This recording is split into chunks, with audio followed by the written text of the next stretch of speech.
Dobar dan svima i u moje ime. Ja sam, kao što ste čuli, ali da ponovim, Aida Petrović, izvršna direktorica Crnogorskog ženskog lobija. Prije svega želim da pozdravim goste i gošće iz Sarajeva. Zapravo oni nisu naši gosti, makar moji nisu, ali eto u ovom zvaničnom dijelu. Hvala im za nastavak saradnje i što su prepoznali da je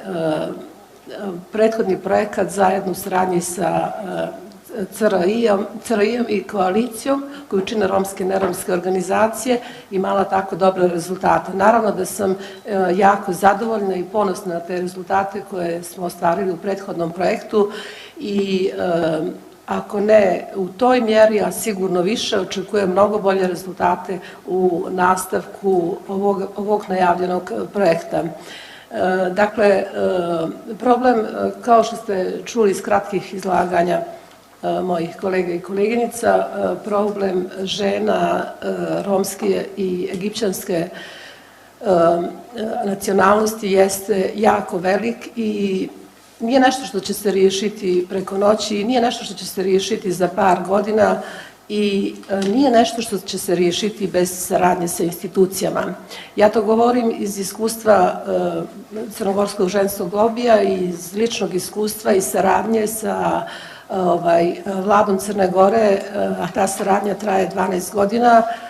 na projektu Sklonište za žrtve trgovine ljudima. Svi koji krećemo iz civilnog sektora u takvu saradnju, a ona je neminovna,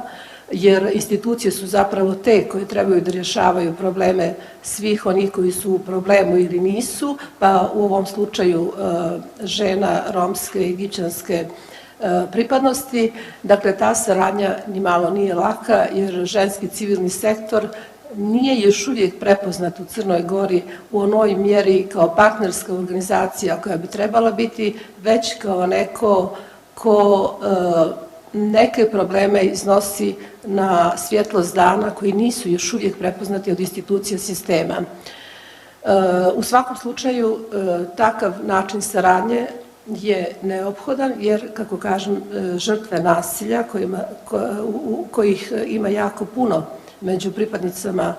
ženske populacije, a samim tim i među pripadnicama romske i egipćanske populacije, kao i običajno pravo koje se jako dobro poštuje, jako je dobro utemeljeno u romskoj zajednici, a to je rana udaja i ugovoreni brak, zatim prosjačenje kao oblik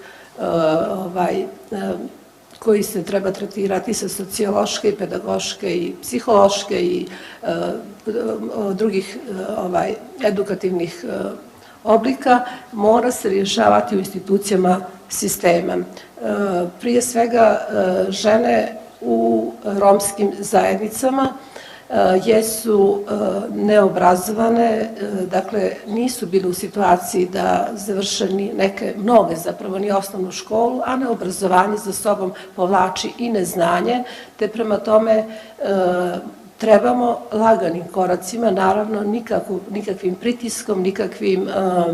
uslovljavanjem, mijenjati svijest, kao što smo svih prethodnih godina radili, tih žena i ne samo žena, nego i muškaraca, jer onda stičemo zapravo saradnike u muškarcima koji će u svojim domovima, u svojim okruženjima također uticati na to da se mijenja svijest ljudi, da žena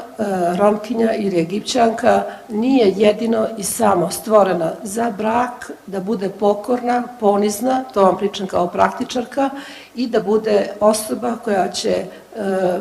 izroditi što više djece. Dakle, uloga majke, uloga ponizne i pokorne žene, to su uloge koje su vjekovima bile namijenjene i još uvijek jesu dobrim dijelom ženama romske i egipćanske populacije. Rana udaja i ugovoreni brak je nešto što vezujemo za romsku populaciju, egipćansku, ali to nije nešto što nije bilo poznato i drugim nacijama, pa se vremenom i etničkim grupama, pa se vremenom iskorijenilo. Dakle, po svim tim pitanjima zadovoljstvo i mnogim drugim koji će se vjerovatno u hodu otvoriti, bit će mi zadovoljstvo zajedno sa svojim koleginicama iz Crnogorskog ženskog lobija, sa saradnicama iz koalicije, da poradimo još bolje i više na tim problemima i vjerujem da će rezultati biti mnogo bolji u naredne 2 godine po tim pitanjima, uz učešće naravno svih institucionalnih subjekata koji su neophodni u rješavanju problema romske i egipćanske populacije, a u ovom slučaju prije svega žena i djece. Hvala vam. Hvala ti. Ja bih samo željela da kažem